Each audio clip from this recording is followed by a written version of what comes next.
Welcome to November's Rowan University's Women's Alliance Networks event, Cooking to Fuel Your Connections. We're so glad that you could join us here today. Rowan University's Women's Alliance Network, our mission is to advance professional development for women. Our events are open to all individuals, regardless of gender identity or expression. It's our hope that today, through this event, we'll be able to provide not only a bit of fun and a little bit of engagement and relaxation for all of us, but to also have some meaningful conversations about how food ties into our personal stories, ties into our family stories, and ties into our cultures. For me, I always think about the recipes that I grew up with as a kid and how those have sort of evolved over time, and the memories that those instill in me today, and building connections with the people that I love through food. So I'm very excited for this event today and so glad you could join us. I'm going to take a moment to introduce our guest speakers for today, and then we're going to go ahead and get rolling. So I'm very, very proud today to introduce Dr. Nawal Ammar. Dr. Ammar is Rowan University's Dean of the College of Humanities and Social Sciences. She has extensive teaching, publishing, speaking, and administrative experience, and has served in numerous capacities, both nationally and internationally. Dr. Ammar's recent research includes work on elderly abuse in the Greater Toronto Area, violence against immigrant women in Canada, the United States, as well as working on socio-legal issues related to Muslim women, both in Western courts and in Arab courts. We're so glad that Dr. Ammar is here with us today and is going to be sharing her recipe for tabbouleh with us, which I'm so excited to totally steal. I'd also like to introduce Connie Korea. Connie has been in love with the food business her whole life. As a kid, she enjoyed baking and cooking shows on PBS. Her first job at age 14 was at Bayard's Candy, if anybody knows Bayard's. It is fabulous. After graduating from Johnson Wales University, she founded Cuisine, a regional food magazine about the Delaware Valley food scene. After selling Cuisine, she started Small Potatoes Press, a boutique public relation agency for restaurants and food businesses. She has written and published over a dozen cookbooks and was the founder of the Pop Shop restaurant in Collingswood. Connie's newest venture is called Cuisine Consulting, where she offers deliciously different social media management services to restaurants and small businesses. So welcome to Connie. And then today we also have joining us Amanda Coultery. So we had a little bit of our change up in our speakers. Unfortunately, Dr. Gaetane Jean-Marie was not able to join us today, but our own Amanda Coultery has offered to pitch hit for us. Amanda is actually the vice chair of the Women's Alliance Network Board. And she is also the Associate Director of CRM and Digital Strategy at Rowan University. Her professional scope involves assessment and strategic integration of technical, data-driven systems, processes, and policies. Amanda serves on a number of university boards and committees, as I mentioned, the Rowan University Women's Alliance Network, marketing chair for the First Generation Task Force, and a member of the Rowan Thrive Wellbeing Subcommittee. So thank you, Amanda. Thank you again so much for filling in with us. We're excited to hear from you today. So with that, I'm going to open it up to Dr. Ammar. Dr. Ammar, take us away. Okay. Good afternoon, everyone. I'm not really an expert cook. I cook very few things that I learned from my mother, and then the rest is from recipe books. So what I'm showing you today, what I'm sharing with you today, is the dish that we call tabbouleh. I don't know if can you see it? Yes, we can. Okay. So this is the tabbouleh, and I just dropped all the juice because I put too much water. So tabbouleh is really, for me, has a number of things, but let me just talk a little bit about cooking it. And I learned how to cook tabbouleh from my grandmother. And I must have been 10 or 12, and she taught me a few things. She said, when you're doing the parsley, so you need to remove all the stems, and here's the parsley as it is. You need to chop it really fine. So this is the gadget I carry with me. I carried it actually on a plane once, and I was taken to the side and they asked me what I do with this. So I told them I cook with it. I chop really fine, and it has to be fine. Parsley, tabbouleh that doesn't have fine parsley is not good. That's one. The second thing that she taught me was that, and you see that in the recipe that I sent you, is that the cracked wheat or the burgul, you need to soak it more than 2 minutes. I soak it overnight because it becomes crunchy if it's not very soft. So please do that. The same thing with tomatoes. Tomatoes need to be chopped and very fine, otherwise you can't really eat. And then these are really the things. And then of course the mint. They recommend quite a bit of mint. I wouldn't do that. I would put very little mint because the mint really changes the taste of the tabbouleh. Tabbouleh is really a healthy dish if you don't put too much of this olive oil. They tell you put half a cup or a cup. Put very little. I would put very little oil, and it has to be olive oil, otherwise it'll taste very strange. And add oil as you wish. Don't put initially very much oil because then it becomes a really fatty meal. For me, tabbouleh, it has many connections. It has connections to my childhood and my identity. My father is Egyptian, my mother is Lebanese. And I was born in Lebanon, grew up the first 10 years of my life in Egypt, and then went and lived in Lebanon and then traveled to study because of a civil war. So basically, the tabbouleh is a Lebanese, or what they call a Levantian dish. It's basically Lebanese, Syrian, Palestinian, Israeli, Jordanian. These are the countries that do tabbouleh from the Arab Middle East, at least. Turkey does it too, but in a different way. And basically, when I went back home to Egypt when I was a child, they'll say to me, what is this tabbouleh? The Egyptians had no clue what tabbouleh was. When I was younger, there wasn't all these mass communication and social media stuff. So tabbouleh was, for most Egyptians, a strange dish, no more. When I was growing up, and they would laugh at me because the word makes fun. It's really a strange word in Arabic. So I learned from that how to deal with criticism because of who I am and what my identity is. And that has helped me a lot in my lifetime because I studied in England, I immigrated to the US, I worked in Canada. So I learned a lot from being marginalized and how to come back and deal with that. So that's one of the things. The other thing is it really connects me with my grandmother. My grandmother used to make tabbouleh in buckets for anything, any occasion. They would have them in huge amounts. And to me, when I came to the US and people will put 1 tablespoon of tabbouleh on their plate, it was funny because we eat tabbouleh like a salad, right? So you put it on your plate as though it's a salad. So I actually, when I make tabbouleh, I make a lot of tabbouleh. So I'm the only one who eats it a lot. My husband and my daughter eat it a la American. I eat it in the way the Lebanese eat it. And the third thing, of course, it's to me, tabbouleh is an identification with a land that no longer is there for me. I left Lebanon very early in the early 80s and never went back really except to visit because of a civil war.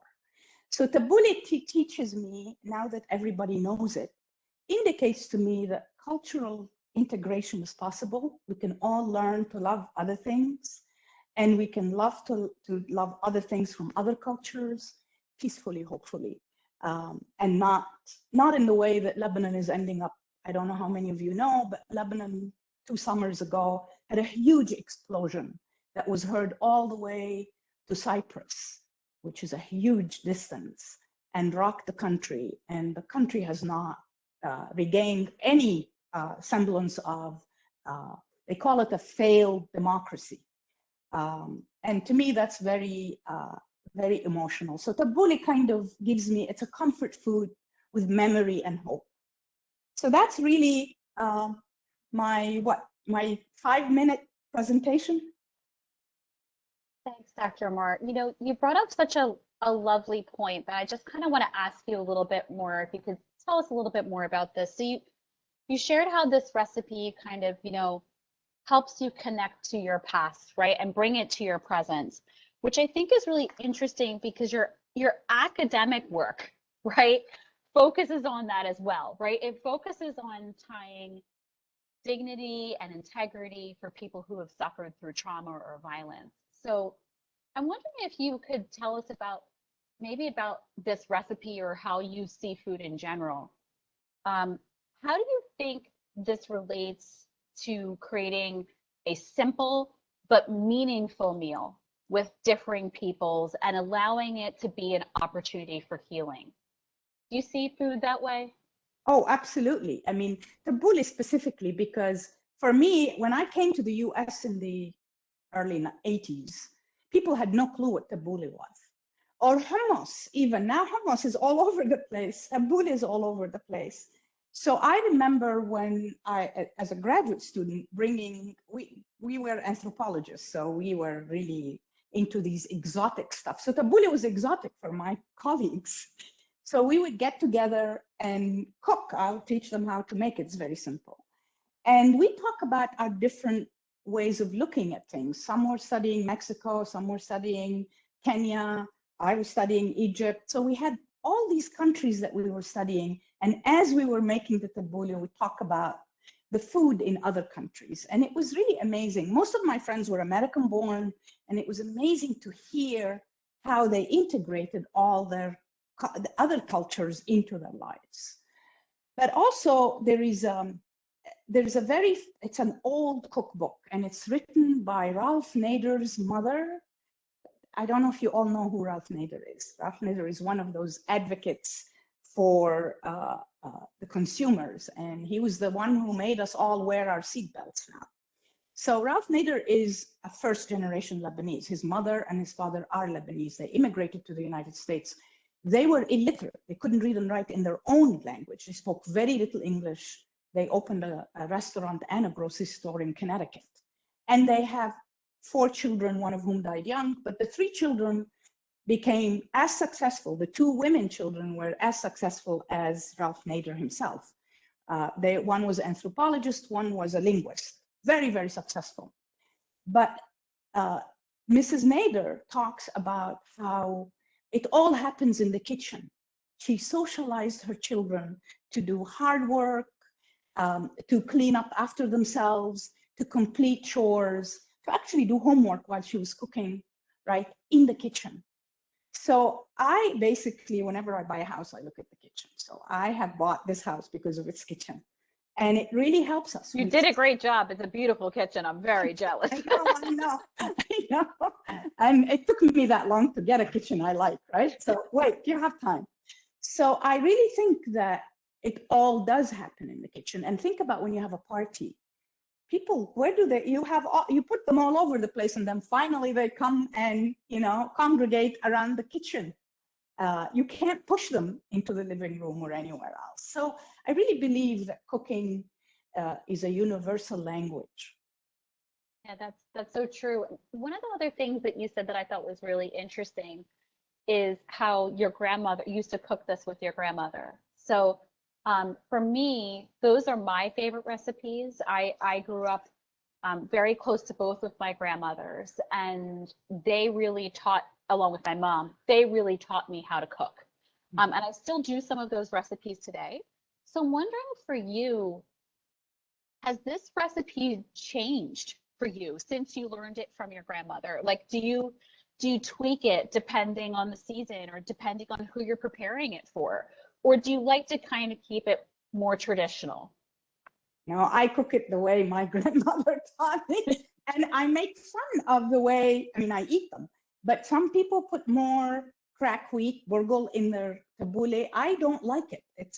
Some people, there are now quinoa tabbouleh, which I find, and I talked to my grandmother the first time I saw the quinoa tabbouleh, I thought, oh, she would have really loved this. Right? So no, I cook it exact, and her instructions are very vivid in my head at this point. So yeah, no, I'm traditional when I cook tabbouleh, or when I make tabbouleh. It's not a cook really. That's wonderful. Well, thank you, Dr. Ammar, so much for sharing this with us. I know we're going to get back to you later with some more questions, but now I'm going to move on to our second presenter, Connie Correia. So Connie, take us away. Hi, thank you for having me. When you invited me to this and we were talking about food and connections and our history, I first thought of kneadles, which is a German dumpling that my grandmother made, and we would usually eat there once a month, and she would always make them. And she did teach me how to make them, but it's complicated and messy, and I have not perfected it yet. My mother now knows how to make it. It's kind of a family recipe. I also thought about a candy that we make in our family every Christmas. It's called Christmas candy. That's not really what it's called, but that's what we call it.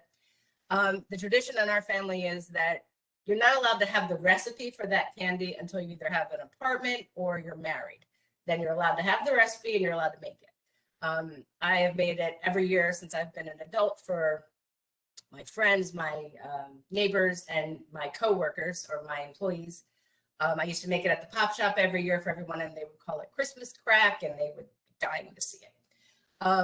But what I realized also when we were talking about this is that I'm not a great cook. I'm really great at eating out. I'm great at thinking of recipes and food combinations, and I love food. But what I love more about the food is the hype of the food, I think. So this leads me to what I am making. I'm making two different things. One of them is called the Dutch baby. Now this one came out of the oven, can you see? A little bit ago, and it's deflated. It's going to puff up. I'm going to make one again while we're talking. It's really simple. You guys have the recipe. It's 3 eggs, half a cup of flour, half a cup of milk, and salt. You put the butter in the pan, let it heat in the oven so it melts, and then you just cook it. It's very simple. Very simple for me is the right thing to do. Because I also, for much of my adult life, had a very old oven that was maybe 50, 60 years old. Only had like 3 parts to it because it was very primitive and was not reliable. So I'm more of a stovetop person for a lot of things. I'm a great soup person. But the reason I wanted to make this Dutch baby is that when I was growing up, my best friend's mother was a foodie, and she was the very first foodie I ever knew. And in that way, she really influenced me quite a lot. She would make these Dutch babies on Sunday mornings, and we would have them. And my house, it was usually French toast or pancakes. And my mom is a really good cook too, so nothing against my mom. But we had 4 kids, we were busy. She had 2 kids, and she loved the presentation. So let me just show you. I poured the ingredients. Oh, I forgot the salt. You can sprinkle the salt over the top or add it in. I kind of like to sprinkle it over the top. And then we're going to put it in the oven for 400. Hey, Google, set the alarm for 15 minutes. Let that bake. So when we would eat this at her house, it just seemed very sophisticated to me. And it would be served on depression-ware glass, and there'd be the New York Times and jazz. And to me, that was sort of like, it wasn't just about the food, it was about the whole experience of eating in her kitchen. It felt like I was in France. I don't know why, this is not really a French meal, but to me, it just had this feeling of being somewhere else. And she was a foodie, and she loved to eat out, and she would take us out a lot to New York or Philly or New Hope. And we would go to the kinds of restaurants that I just didn't go to with my parents. And she was also the kind of person who would want to talk to the chef a lot, which can be annoying or not. But it was a chance for me to go into people's kitchens and see what they were cooking. And I was just really enthralled by all of it. I loved that there was so much happening behind the scenes in the kitchens in the restaurants, and I loved the presentation, and kind of it felt like magic to me. I wanted to learn more about not just the food, but the people that were making the food, because they just seemed different. In the front of the restaurant, everything would be calm and, very serene. And in the back, there would be this frenzy. And I loved that juxtaposition. And I loved that you could go from frenzy to beautiful as you pass through a doorway. And that to me is how the kitchen works in a restaurant, how a restaurant works as an organism. And I was just always really excited about that. So Dutch babies to me are kind of the first taste of being a real appreciator of different cuisines, different chefs, and different dining experiences. And so that's why I made the Dutch babies. And when it pops out, I'm going to show you how you can garnish it. It's not a very sweet or savory dish. It's very actually kind of plain. I mean, my favorite way to eat it is with syrup, but you can put fruits on it, lemons. Oh, another thing I learned in those restaurants was the power of powdered sugar. Seems crazy, but to me, if you put powdered sugar on anything, it's fancy. When I had the pop shop, I wanted to powder sugar everything, and I often was like told by my staff, like, stop with the sugar. And I would always usually be covered in a little bit of sugar too. Probably shouldn't have worn black today for that reason. So that really like started my journey into learning more about restaurants. But another thing that I love about restaurants and food is the hoopla. I like an event. I like when things are exciting. And my family is the same way. So the second thing I made were chocolate chip cookies. Here's one. Made them this way.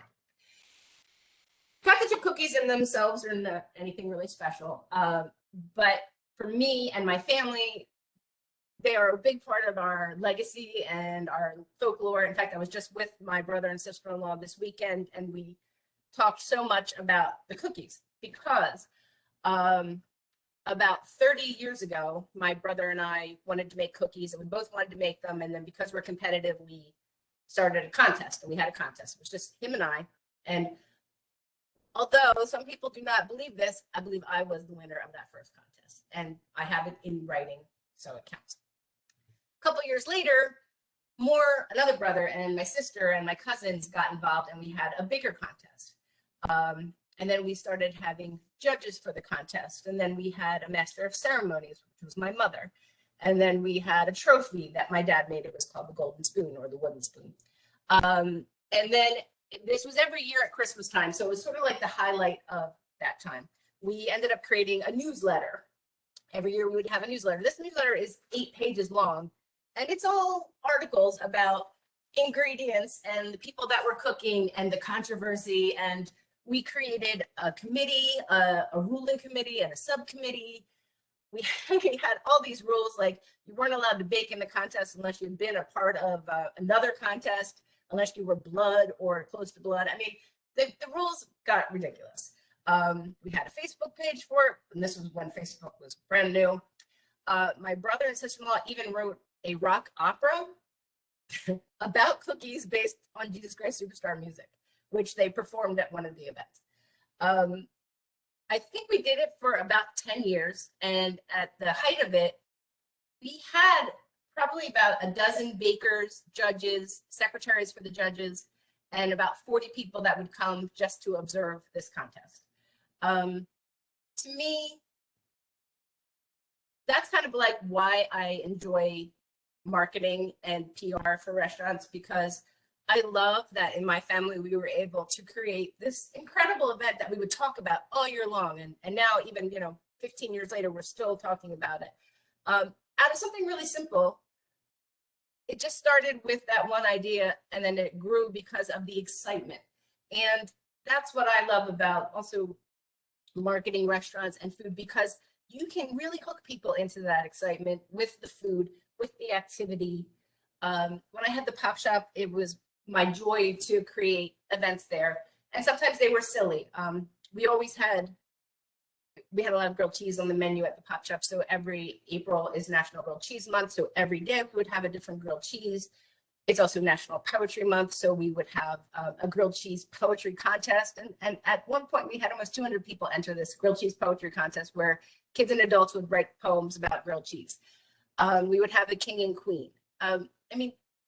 Grilled cheese is bread and cheese, but if you put some excitement and some joy into it, it really becomes a thing that you can celebrate and feel excited about. And that's really why I love working with restaurants, because food is just a launching point for all of those things. It's sort of like, peanut butter and jelly sandwich could go a million different ways. if it's on your plate at lunch, it's peanut butter and jelly sandwich. If it's, you know, triple decker, it's amazing. You know, you can make savory, sweet. You can do anything to make it exciting if you have that little bit of spark that you want to add to it. So that's why I made these two things. I am going to powder sugar these cookies because that's what I like to do. Connie, that's such, I love the cookie competition. I love it. That, first of all, I'm in. That sounds like a bunch of fun. I'm wondering, you know, you've done a lot of work with like recipes and certainly a lot of writing. What do you think out of all those recipes, what is your least favorite to actually cook yourself? I'm scared of meat. I know that sounds funny, but I'm never sure if it's done correctly, if it's too cooked, overcooked, if I'm going to hurt someone with it. So I don't mind pan frying something, but I get really, like, I make the turkey on Thanksgiving every year. I don't know why I've ever volunteered for this, because I'm in a panic like days before the morning of. I feel like I need to sanitize everything a million times, you know. It's never really great. I really want it to be great. It looks really pretty on the outside, but yeah, I think anything where I could possibly cause food poisoning is what I don't like doing. That's a great answer. I love it. So besides the cookbook, what would you say, you know, a family tradition that you have that ties you and your family together through food and eating? Well, one of the other recipes that I put in the cookbook is this thing called cocoa cinnamon pound cake. That my mom is a really lovely baker, and she's got a couple like go-to recipes. That is one of them. Blueberry buckle is one of them. In my family, I'm the pie maker. We all have kind of our things that we make. My sister makes wonderful brownies. But with the cocoa cinnamon pound cake, it's a bundt cake, and on top it's really kind of crispy, and the edges kind of crinkle in, and you know, you have that crinkling that you get on the top of the cake, and that is the dense and most delicious part of the cake. So my brothers and I and sister would always just slowly start to steal a little bit of that top as it was cooling, to the point where almost always it was ruined before my mom would serve it. And I know she didn't like that we did this, but I think in a way, maybe she did. I think that, you know, it was just something that we did. I also love my mom, for Christmas, will make 12 different kinds of cookies. And there's a table in her dining room. And my mom is very strict about food and diet. She's got amazing self-control. She's like thin and perfect shape. So that she makes all these cookies and doesn't eat them is amazing. And she makes them for us, you know. And the dining room table, or that little table in the side room, is the cookie table. And for the rest of the season, for the whole season, there are cookies there. And I just love that she does that. I feel like she just like bakes to make us happy. You know, she used to make a cutout cookie every holiday when I was growing up, every single holiday. And I know she didn't start those cookies until we all went to bed, which was 10 o'clock at night. And at the time I was growing up, I didn't realize that. But then later I was like, wow, like that was a real gift of love, that we would wake up on a holiday and have a cutout cookie. You know, we had the cutters and the decorations. And I feel like cooking is sort of like when you decorate your house on the outside for the holidays. It's like you're giving a gift to everyone around you, you know, whether they deserve it or not. But yeah, I think we're not like a foodie family in so much as that, but we do have our food traditions that we love. And then those kneadles, which are like a bread dumpling that we always eat with roast beef and a mushroom gravy. My dad and I almost always want that for our birthday meals, and they're a pain in the butt to make. They take a long time. The kitchen is filled with like not smoke, but fog or whatever, steam. But my mom always makes them for us. So I often feel like that's the gift on my birthday, is to have those kneadles. That's great. I always ask my mom every year my mom is a fabulous cook. And she did that whole cooking through Julia Child's cookbook thing before it was that terrible movie. That's cool. Guilty pleasure movie. She always makes me Julia's coq au vin for my birthday. That's so my, nice. yes. That's your which is- birthday meal. That is my birthday meal. It's quite a luxurious meal. If you've ever had Julia Child's coq au vin, it is about, I think, 2 bottles of wine Oh my. in the chicken, which is quite a lot. So, A little for the chef, a little right, for a the little meal, for the chef, a right? little for the chicken. Yeah. Well, thanks so much, Connie, for sharing that. We're going to check in with you a little bit on your dish in the oven. Okay. And I'm going to turn it over now to Amanda. Amanda. Hi, everyone. First of all, I want to say, Dr. Ammar and Connie, you guys did such an amazing job. And I, I feel very sad that Dr. Jean-Marie couldn't be with us today. So I kind of threw this together last minute. I hope that it's anywhere near on par with what you two just presented. I'm going to give the camera over to my husband, who's going to be the videographer for today. So this is David Coultery here. Oh, show me. All right, so what I'm going to share with you today, here, let me share it, okay, is a recipe that's been in my family for a long time. My family, my mom's side of the family is Italian. We're from a small village in Sicily called Naro, which is near Agrigento. And my great-grandparents came to the United States when they were just teenagers, and they brought with them a lot of traditions, especially related to food. I guess because, as it turns out, South Jersey is very similar to Sicily in a lot of ways. We have sandy soil, which is really great for growing tomatoes and basil, which they always had in their backyard. And then the salt air being so close to the water, it's a humid atmosphere, there's salty air that really makes for great dough. So the recipe that I'm going to share with you today is a thing called a Vinolati, which is basically a roll of dough, and inside of it it's filled with typically meat and spinach, but you can put in whatever you want. So I'm going to go through the dough part, and I think that somebody from Rowan is going to put up the link to my recipe because it's not in the cookbook that you got, but I kind of threw everything up on my website so that you would at least have all the ingredients and everything. So the first part is the dough. I made my dough ahead of time, but you can make yours and let it prove for maybe a half an hour, and then start working with your dough. One thing I want to say about dough, and I'm so glad that Dr. Ammar talked about how olive oil is the only oil to use in a tabbouleh, because Italians will only use olive oil too. Growing up, my grandmother, or my nana, she only cooked with olive oil. So we didn't even have any other oil or lard or anything else in the house. It was just olive oil all the time. So when you make your dough, the recipe that I have on the website, it's a very sticky dough. And as you can see, I left this in this bag overnight. It's gotten a lot of air bubbles in it. It's really stuck to the edges of the bag. And whether you take it directly from the proving drawer that you have, like in the bowl, or from the bag, it's going to be very sticky, and that's what you want. So if it's sticky, you can go ahead and pour a little bit of olive oil in there. You can make sure you get olive oil on your hands, right? And this is why Italians tend to have really nice skin. They tend to live a really long time because we use olive oil for everything. My great-grandmother, or my nonna, she lived to be 98 years old. And my great-grandfather, Papi, lived to be 103.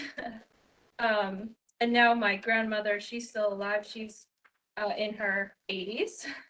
And she's still cooking for us. She still cooks all kinds of Italian recipes. She'll cook lasagna, pasta fazool, Vinolatis we ask for a lot. They're a favorite.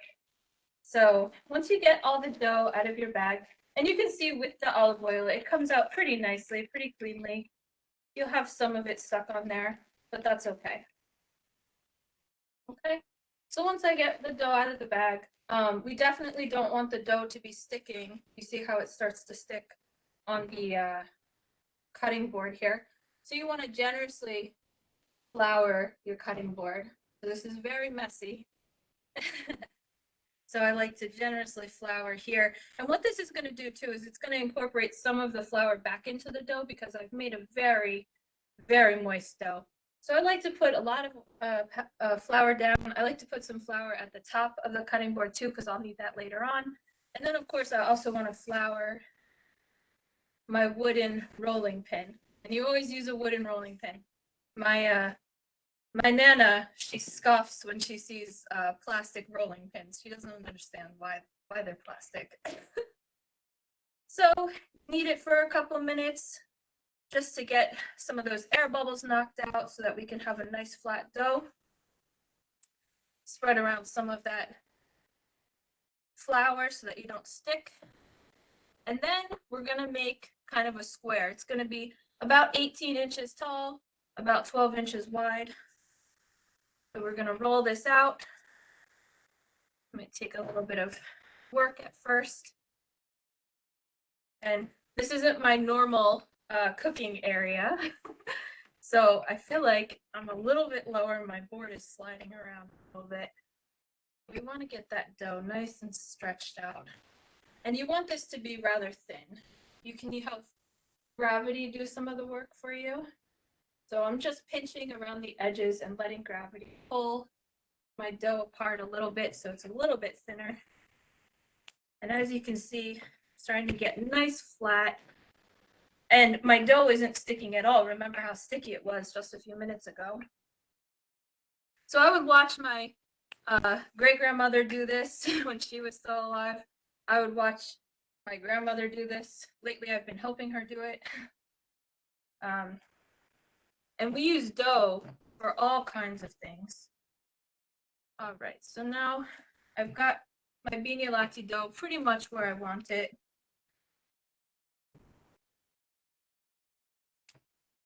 Okay, and the reason why New Jersey and Sicily has some of the best dough or the best bread is because of that salty air and that humidity that we have. It really gets in the dough. It's like nowhere else on earth.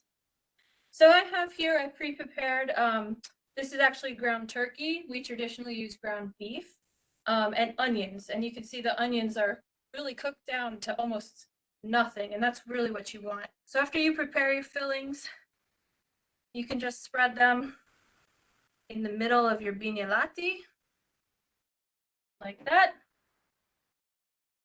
Get that nice and spread out. And then another traditional ingredient is the spinach, cooked down a lot, nice and chopped up. And we're going to spread that out. And then, like I said, you can put in here whatever you want to put in. So this is the traditional filling, but I know my husband likes to add cheese. You can add all kinds of things. The most important part about the filling, though, is that it's dry. So there's a lot of fat and oil after you cook the onions and the beef. So you just want to make sure to drain that out. You can use a cheesecloth or a strainer. And that way, once you cook the Vinolati, it's nice and dry inside. It's not leaky or soggy. So once you have that done, you're going to take one side and fold it over. Okay. You can kind of pinch the ends to make them pretty. And then the other side, fold that over. And you want to make sure that you kind of just, the dough is very thin on this side. You want to make sure you just kind of mush down the end here so that it kind of sticks together, forming a nice seal. You don't want to be too rough with it because you don't want to make a hole. Okay, and there's my Vinolati. I transfer this to a baking pan. Now the baking pan, sometimes I use parchment paper, but the traditional way to do it, how my grandmother did it. Hold on, I'm gonna move this guy over a bit. Excuse us. Just move over. The traditional way to do it is to take some more olive oil. You can never have enough olive oil. and use a paper towel to coat your pan. And then my family likes to use some kind of farina or cornmeal. So I have cream of wheat. That's pretty close to farina. And I'm just going to spread that around so that it doesn't stick. And then I transfer this guy carefully onto the pan there. And then you can make any shape you want. I think the shape on the website is a circle. You can make, ours is usually kind of like a crescent. And the end result here, pop that in the oven at 350 for anywhere from a half an hour to 40 minutes. And you end up with a nice baked Vinolati. So here's my Vinolati. As you can see, the underneath is nice and hard. There's no leakage. This is probably the most beautiful Vinolati I've ever made, actually. I tend to mess things up a little. My grandmother's much better at it than I am. And I'm going to cut this open for you so you can see the inside. And there's the nice, beautiful inside. So we would cut these into segments, this, and pass them out. And then eat them. That's a Vinolati. Okay. That's amazing, Amanda. I love that so much. So this is such a personal recipe to me because, like you mentioned, this is like your Nona's recipe, your great grandmother's recipe. Like it's just so handed down for you, which I just love. I'm wondering if you've had, besides sharing it with us all today, is this a recipe that you like to share with people, or is this something that you more like kind of like to hold traditionally to your family? It's kind of like, for me, I have recipes I do not share because if I do, my grandmother would come after me with a wooden rolling pin. So I'm just wondering if this is something that you like to share, or if this is kind of one of those more like precious personal recipes for you. I don't really share recipes with people because I don't really see myself as like a cook. I cook at home. I'll make family recipes, or I'll experiment with things at home, but I don't really feel like I have some kind of expertise in that area, so sharing. But I do like to cook this for people. So when I have friends over for a dinner party or something, I'm very excited to say like, "Ooh, I'll make you Vinolatis," or "Oh, I'll make you lasagna." Like I like to make my family recipes for other people. I also, the family's very matriarchal. So my great grandmother came here to the United States, had 4 girls. And then my grandmother, one of those girls, had 4 girls. And now I'm pregnant, as you can see, with a girl. So we all love cooking, and we all love sharing recipes with each other and cooking for each other. So anytime I go to my mother's house, an aunt's house, a great aunt's house, they always say, "What do you want me to make? I'll make you something." And that's my opportunity to be like, "Oh, I want," and then like ask them for a favorite family recipe that I'm not as good at making myself. So I'm really excited to share recipes with my daughter to kind of continue passing that down and to make things for her that my great grandmother has been had made. I think that's pretty cool. Yeah, I love that idea. I think that's a really good point. Thinking about food not just as this opportunity to eat, which is lovely. By the way, Vinoli looks insanely delicious. We drive over to your house after this call. But it is sort of this opportunity for us all to kind of pass down the things that we've learned, right? To kind of create traditions for our own family. And I think, especially as we're approaching the holiday season, this is the time of the year where many of us are spending time with our family and our friends, and thinking about how food sort of ties into those traditions, I think is really powerful. Thank you for sharing that. I'm going to check in with Connie real quick and to see the final result on your Dutch baby. And then I have a couple more questions for our panelists today. So this one didn't puff up as much as the other one. They're all like, their own individual little dudes. But I like it with fruit on it. Again, powdered sugar. And then a slice of lemon. This is also good if you want to make something savory. Like you could put buffalo chicken on this, or ground meat. The ground onion filling that you made would be fantastic on that. So this is my finished Yes, baby. Thank you. I love it. So I'd like to kind of open this question up to all of you. So whoever would like to kind of jump in here, um, you know, one of the things that I always think about, especially with this group, is how food and nutrition can fuel us, both personally, which I think we've talked a lot about today, but also professionally, right? So I think who we are as people definitely carries into our workplaces and vice versa. So I guess is there something that from a food standpoint that you like to incorporate to your daily routine when you're working to help sort of keep you fueled, keep you energized, maybe kind of keep you happy? Is there a little tip or trick that you have? I will share mine. So my biggest thing that I have done very recently is I've switched from morning coffee to a cup of hot tea with lemon every morning. And it's just my way of sort of setting my day off right?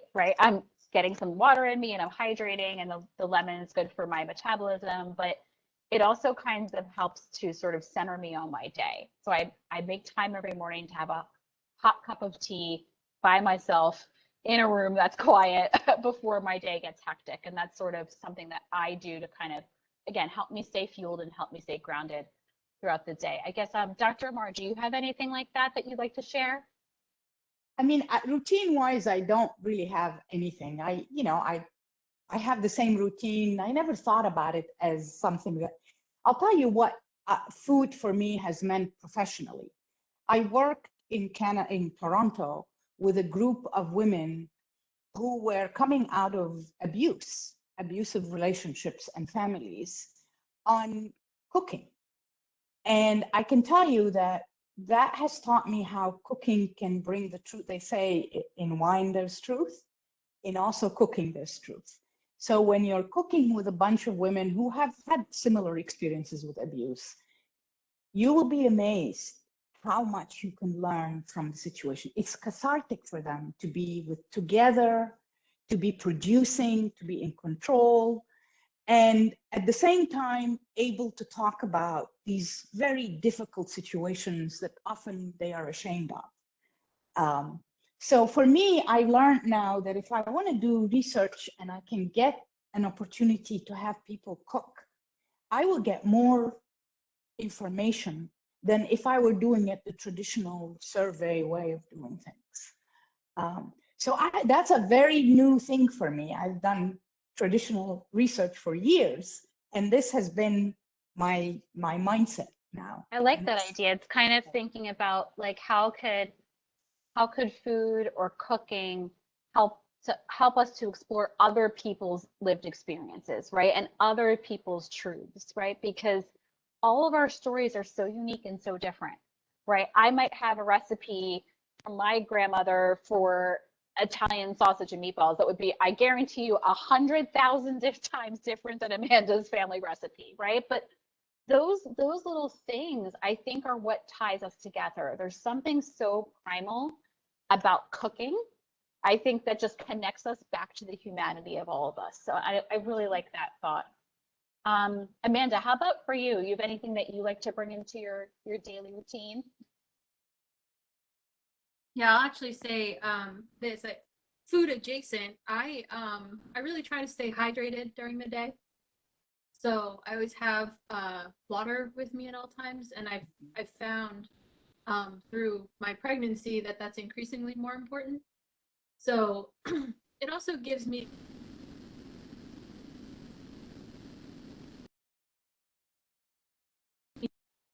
answering emails, I'm doing work. I have to take my hands off of my keyboard, take a sip of water, take a break, maybe look out the window for a second. And not only has that kept me more hydrated than normal, but you know, I think that's helped a little bit keep me a little bit more calm and self-paced in work rather than kind of getting wrapped up in it and suddenly looking up and it's, you know, 5 o'clock and you're like, wow, where did my day go? Sort of being intentional around the idea of giving yourself space, right? Like I think a lot of us tend to take lunches at our computer now. I very much do. And I think it's important to kind of, think about the ways that we could use food or hydration or even building relationships with people in our workplaces to sort of take that intentional pause, right? And to slow down a little bit. It's a good thing. How about for you, Connie? Before the pandemic, I was at the Pop Shop where I was surrounded by delicious and very fattening food, which I could eat at will. So that didn't lead to a lot of healthy habits. And then during the beginning of the pandemic, I just ate and I kind of stopped really paying attention to anything about that. So, and then I moved and my life was very hectic. And when I finally settled into this house, I really realized I needed to take back, not just like I wanted to lose weight, which I do, and I did, but I wanted to have some control over what I was eating and how I was eating. So 2 things that I like to do, and I do it probably 2 or 3 times a week. In the morning, as I'm making lunches or getting everybody ready, I'll just cut up a bunch of vegetables, sprinkle them with salt and pepper and some olive oil, and roast them. Often I burn them because I forget they're in there. But whatever I have, I roast. And then I snack on that all day. I just leave it on the counter. And it's a really great reminder for me that those foods are there and I really love them. They're delicious. I took the time to make them. And I feel like that's a really good way for me to set up my whole day. Because if I went to do that, I'm not going to then ruin it with something that's not as healthy.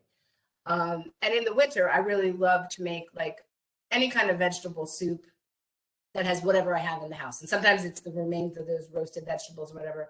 And I will eat that soup as a snack all week long. And as it gets dry, I'll just add more stuff to it, add more broth or something like that. And to me, that feels like there's always something healthy in the refrigerator waiting for me. And it's so comforting and it feels good. And I know it's good for me. So I'm definitely trying to eat more vegetables and enjoy the vegetables when I eat them. And I just realized that roasting broccoli is the most amazing thing in the world. And I had no idea, which I should have known. I'm loving like the spiral vegetables that you can buy or make and the rice cauliflower. There's just so many really great opportunities to put vegetables into foods. I'm not really a veggie person, but I think I am now. I think I wasn't, but I am now. That's a great tip. So a question from somebody from our audience, which I think is great. So this individual is sharing that during the pandemic, they started growing vegetables inside instead of outside, right? I think there's a lot of people who've done this over the past year, thinking about inside gardening, how to kind of grow your own food. For me, I started canning and pickling again, which I haven't done in, I don't know, probably 10 years. Do any of you grow your own food as well? Is that something that you enjoy to do? And if you do you have a tip that you could share with us? I sporadically will grow tomatoes. Again, sort of like the burning of the vegetables. Throughout the season, I will start forgetting to water them and they suffer. I have a nice basil plant inside that I use, and my son loves oregano. So we have oregano plants inside. But no, I that's my dream of like retirement, to have a garden, but it will never happen. Anyone else? Amanda, Dr. Ammar, do either of you garden or garden food? So I don't grow my vegetables, but my husband does. And so of course I help. And I'll show you what some of the products are. Okay, we're all aware of the pepper. This is wow. a last summer pepper. We do all sorts of herbs because we use them a lot in salads and in cooking. And the problem is that if you need a garden, and we have made a special space. We have a good backyard, but then we're afraid of all the things that are going to come and eat them, right? And the birds and all that. So we really have a very protected area that we can control. I'd love to grow everything, which we can. In New Jersey has an amazing climate because it's a 4-season climate, right? So we could grow all sorts of things. For sure. Yeah. Amanda, how about for you?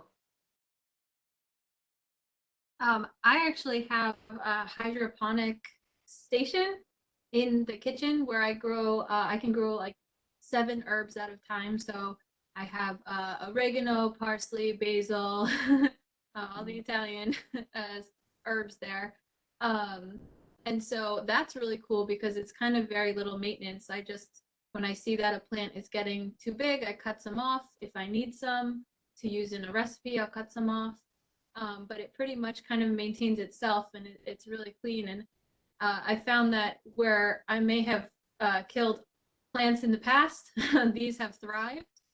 For over a year, I've had it now. So really like the little hydroponic farm that I have. That's great, Amanda. Thank you. Well, I just want to say again, thank you to all of our panelists today. I'm so energized by this event, and really what I loved hearing was not just these recipes, but really how they tied to both, how you are as individuals and your family and their traditions. I think it's something really lovely for us all to think about, again, as we enter this holiday season. So I just, again, thank you so much for sharing. As we close out today's event, I would like to take a moment and thank a few people. So I would like to thank TD Bank. TD Bank is our generous partner, and they provide us a grant every year to help us provide our programming to you. So we're very grateful for their partnership in this space. I'd also really like to thank our programming committee, led by our amazing programming chair, Denise Dennery. They are the individuals who are behind the scenes who put this lovely event together for us. And really each event that we present is months and months and months of work in the planning. So I'm very grateful to this committee for their hard work. And also to our marketing team for designing today's cookbook. Again, the link for today's cookbook is in the chat. You will also find it in your follow-up event email, and we'll be posting it to the WAN website soon. And we'll actually add Amanda's recipe on our website as well, so you can find it there. So really grateful to those teams for all of their hard work. I just want to give a short plug for our next upcoming event. It will be in February with TD Bank, and the title of this event is going to be Recharging Your Wallet. So we're going to be talking with TD Bank experts about, how to get your money right. So obviously this is a difficult time still in finances, and we want to try to think about, despite the challenges that we're all experiencing, how we can sort of make sure that our financial selves are okay, and tying that to our professional success down the road. So be on the lookout for announcements about that. I wish you all a joyous holiday season again. Thank you again for being here. I wish you full bellies and good health. Take care and be well. Bye. Thank you. Thank you all.